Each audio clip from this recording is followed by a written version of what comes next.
Most people believe that when someone pulls away, the story is over. They assume the person who left feels relief, the person who stayed feels loss, and that is the whole equation. But it is rarely that simple, especially when he has spent time with you, feeling seen, understood, challenged, and safe in a way that asks more of him than he knows how to give. You may be replaying the exact sentence he used. Maybe it was, "I'm not ready." Maybe it was, "I need space." Maybe he looked at you with enough tenderness to make the ending confusing, then told you he could not give you what you wanted. And now you are left trying to solve the contradiction. If he cared, why did he leave? If it felt real, why did he make you feel so disposable? There is pain in that question because it asks you to make sense of someone else's limitations while you are still carrying the weight of your own hope. And hope is heavy when you are carrying it alone. Here is the truth. A man can feel deeply for you and still be unable to build a relationship with you. He can recognize your value and still retreat from the responsibility of meeting it. He can know, somewhere beneath all the explanations and deflections, that you are the kind of woman he could lose forever and still choose distance because closeness asks him to confront parts of himself he has spent years avoiding. That does not make his behavior fair. It does not make waiting for him wise. It simply means you have to stop using his inability to stay as evidence that you were not enough. Because that is the trap, isn't it? You start to examine yourself as if you are the reason for his confusion. You ask whether you were too emotional, too available, too honest, too intense, too quiet. You go back through every message, every look, every moment you asked for clarity.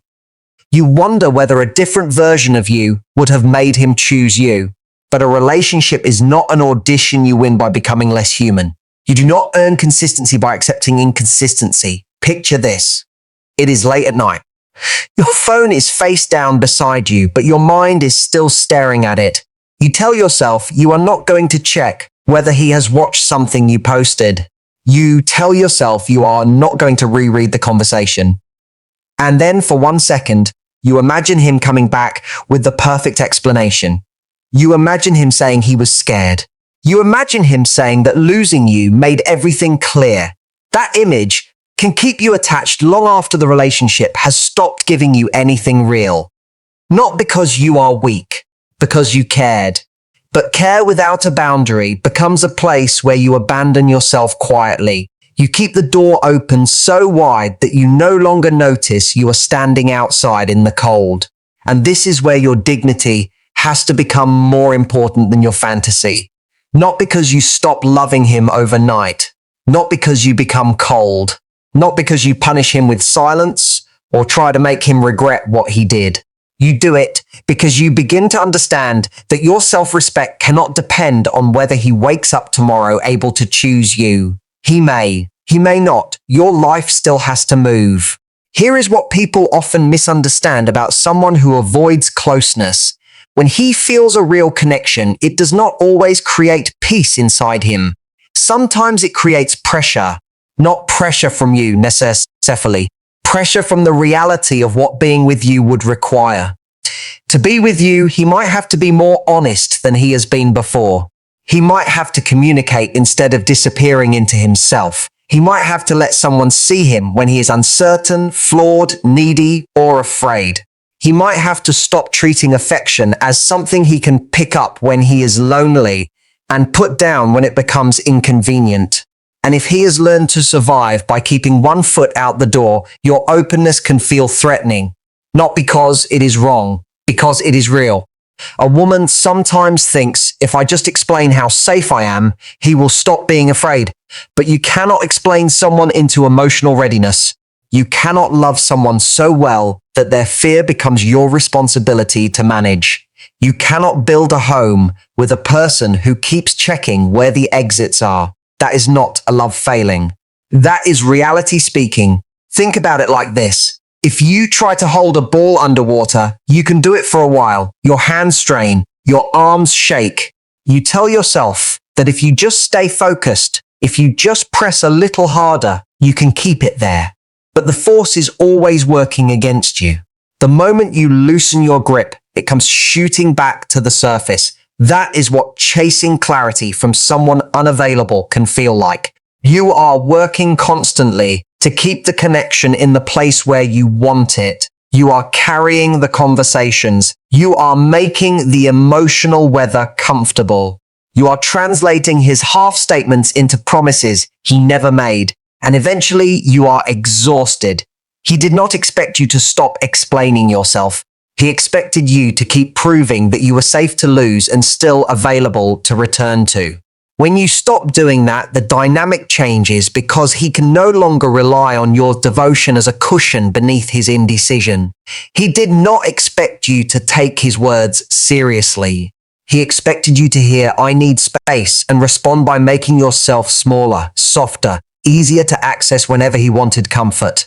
But when you allow him the space he asked for without offering yourself as the furniture inside it, he meets the real consequence of his choice. He did not expect you to become less reachable. He expected you to remain emotionally nearby, close enough to reassure him, far enough away that he never had to define anything. When you step out of that orbit, he loses the convenience of your warmth without losing the memory of it. And that is when the silence becomes different. Not strategic silence, not a game, not a performance designed to seize the upper hand. Real silence. The kind that happens when you stop trying to rescue a connection from the person who helped create the distance. The kind that comes when you finally recognize that you cannot keep sending love into a room where no one is willing to receive it with both hands. At first, he may feel relief. That is important to understand. Do not create a fairy tale about the first few days. He may feel the pressure lift. He may feel free from the uncomfortable conversation, free from having to face your disappointment, free from the part of himself that knew he was asking you to accept less than you wanted. But relief is not the same as peace. Relief is what happens when someone puts down a weight without asking why they were carrying it. And later, when the noise settles, there can be an echo. He notices it in small places. In the moment something happens, and he reaches instinctively for the person who used to understand the full context. In the restaurant where he remembers you laughing at something he would not have told anyone else. In the empty space after a difficult day when the distraction ends and there is no longer a message from you waiting to soften the edges. What does he think then? He may think about you. He may wonder whether you have moved on. He may wonder whether he misjudged the connection. He may wonder why you are no longer trying to persuade him that what you had mattered.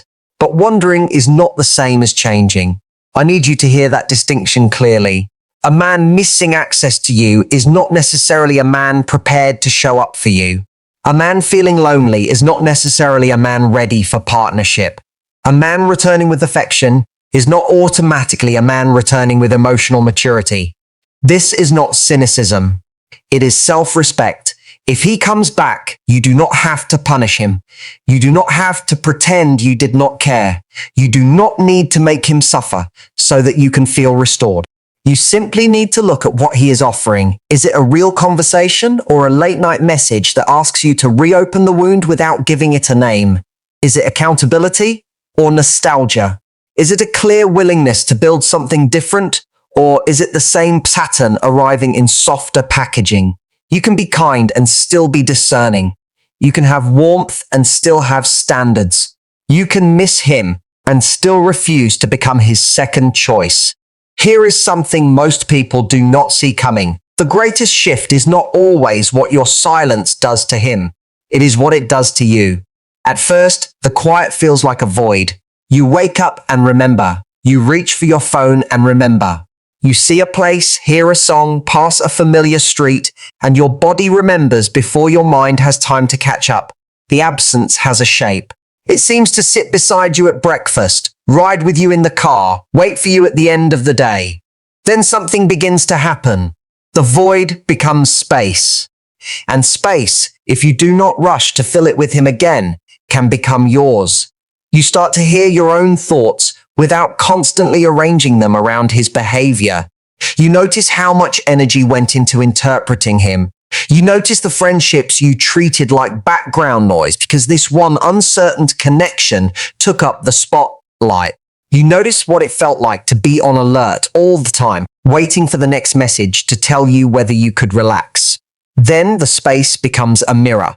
Not a mirror that asks what was wrong with you.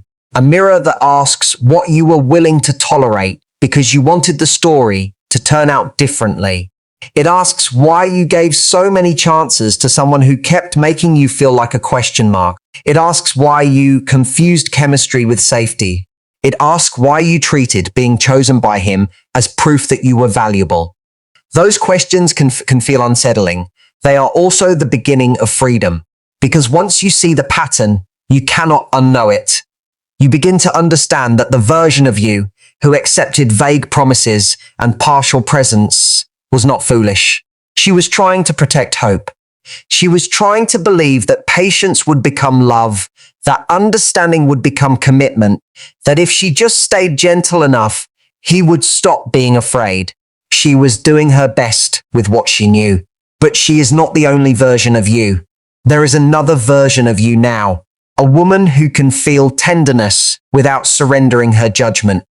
A woman who can understand someone's wounds without volunteering to become the place they hide from them.